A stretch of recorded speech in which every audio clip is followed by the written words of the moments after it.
Hey guys, Ben from Snowboard Gamer. Welcome to episode 38 of This Week in Board Games. In this weekly segment, I do quick reviews on all the games we played, go over any interesting board game news, and show you any new purchases. Do you notice anything different this week? That's right. I got my hair cut. I chopped off my long hair and my man bun, and I'm going short for the summer. What do you think?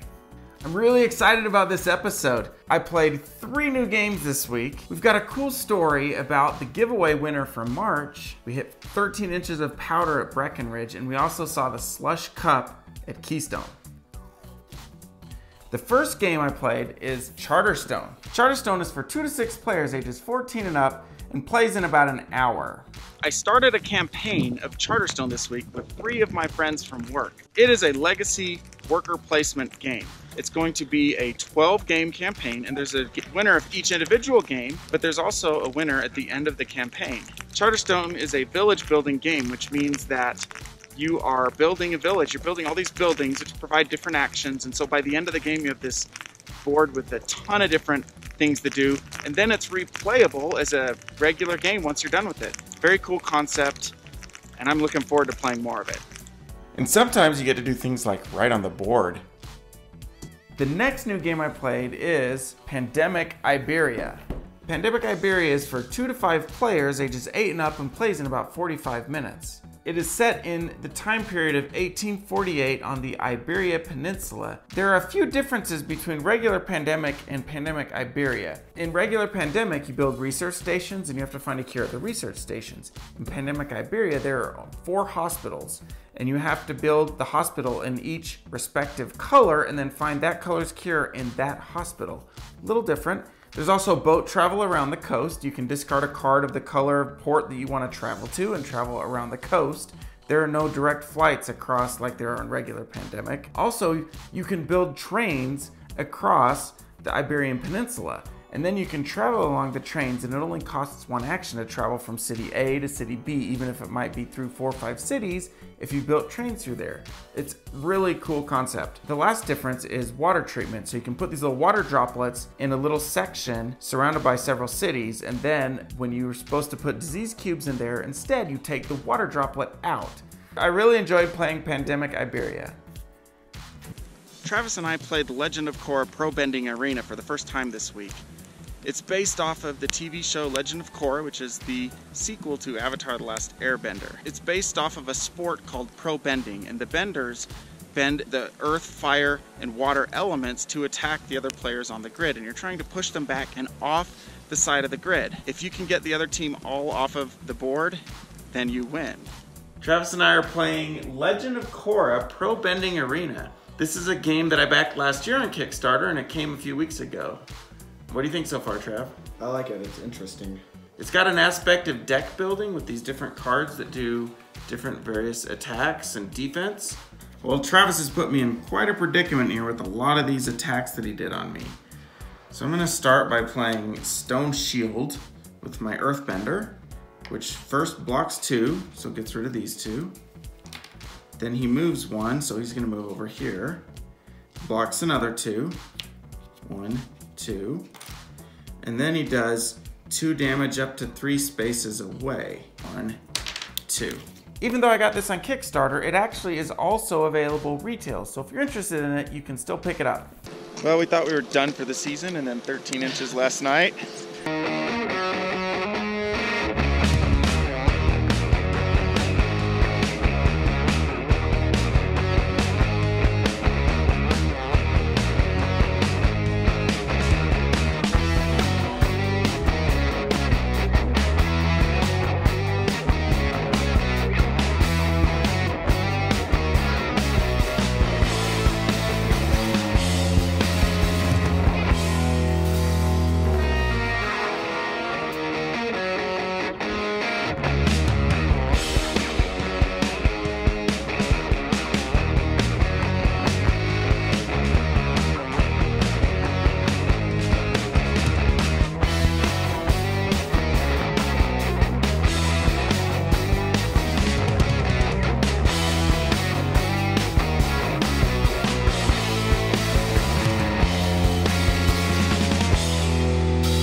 March, I did a giveaway of Jaipur. A guy in South Africa won the giveaway.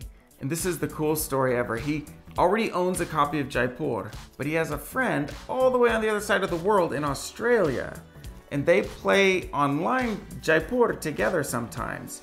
But his friend in Australia does not have a copy of Jaipur, so he wanted to give the copy that he won to his friend in Australia. So I shipped it out to Australia. Isn't that a cool story? I love seeing board games and the passion that everyone has for it spread throughout the world. That is just a really cool story. Thanks, Greg, for sharing it with your friend in Australia. We went to Keystone on Sunday for the Slush Cup. Sunday, and we are back up in the mountains. This time we're in Keystone, Colorado. We came up here for closing day at Keystone and also to see the Slush Cup.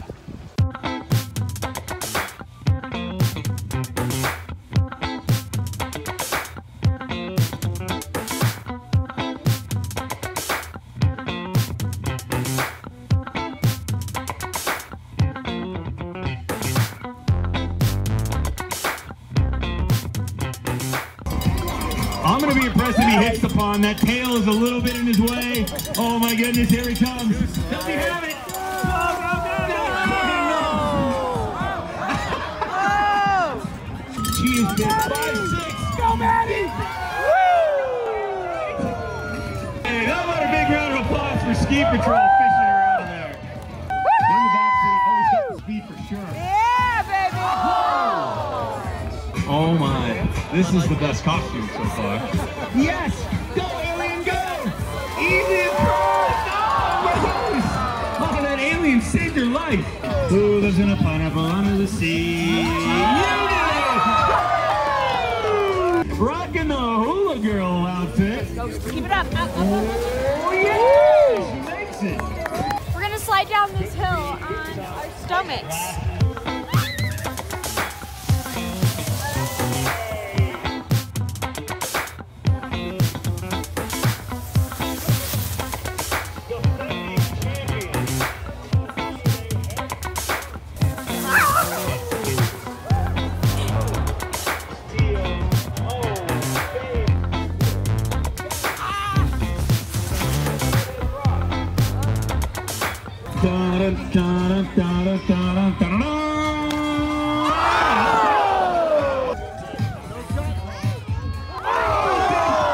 No, maybe not. You look like a deranged Easter bunny.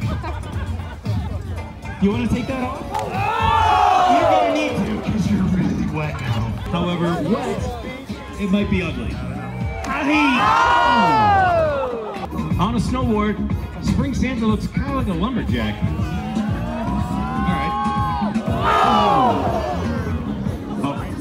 All he wants for Christmas is a towel. Alright, here comes our boy from Hawaii. I'm like that aha. Take me on. Splash down was wrong. Full ski gear.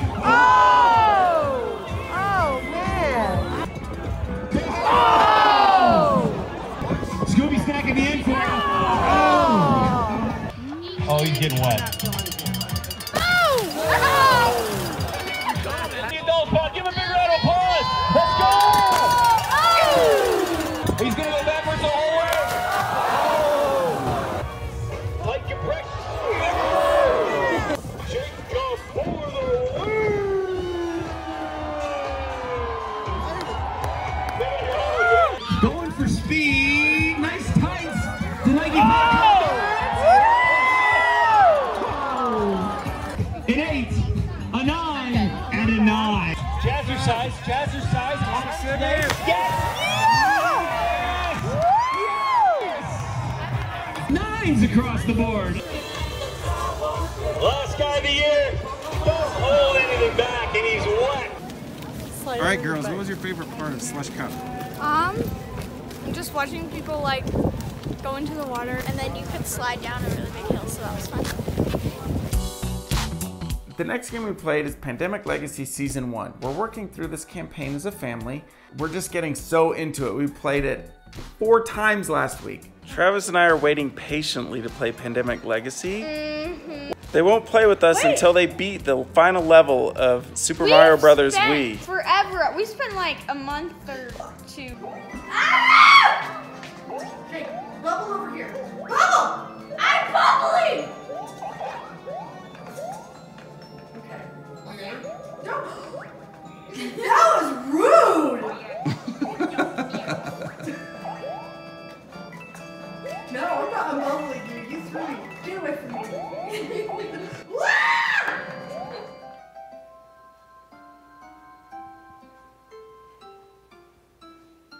One night we played it 3 times in a row. It's that good. We really want to get through the end of this and see how it ends. It's for 2 to 4 players ages 13 and up and plays in 60 minutes. Sometimes throughout the game, you get new cards and you scratch them off. Other times you have to destroy cards. Don't hurt yourself. Oh, what the? That objective's toast. Burnt toast. We're just really enjoying Pandemic Legacy. Finally, we played a little deep sea adventure. This is such a fun little light-hearted game where you're scuba diving for treasure. It's got a push your luck element into it where you're trying to get treasure and make it back to the boat before the oxygen runs out. We've really been playing a lot of deep sea adventure lately. Now for the news. The #1 game on Board Game Geek is getting an expansion, which includes 20 more scenarios. We are so far from even thinking about getting this expansion. Travis and I finished the first scenario in Gloomhaven. There are 95 total, and now additional 20. That's crazy.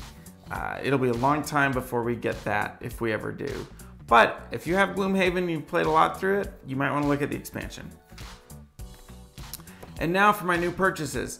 I actually did not buy any more board games this week. As I mentioned last week, I'm trying to save my money up for some new equipment. What I am doing though is going through my board games that I previously bought but have not opened up yet. On Monday, I posted a video of a board game collection tour where I went through all the games that I own, including my board game shelf of shame here. I've gotten a lot of comments already about which game I should open up and play next. So if you haven't done that yet, go check out Monday's video and leave a comment, and whichever one gets the most votes is the one I'll do next. That's it for this week in board games. Thanks for tuning in, everyone. What games are you playing? I'd love to hear what games everyone else is playing. Thanks for subscribing, everyone, and we'll see you next week. Bye.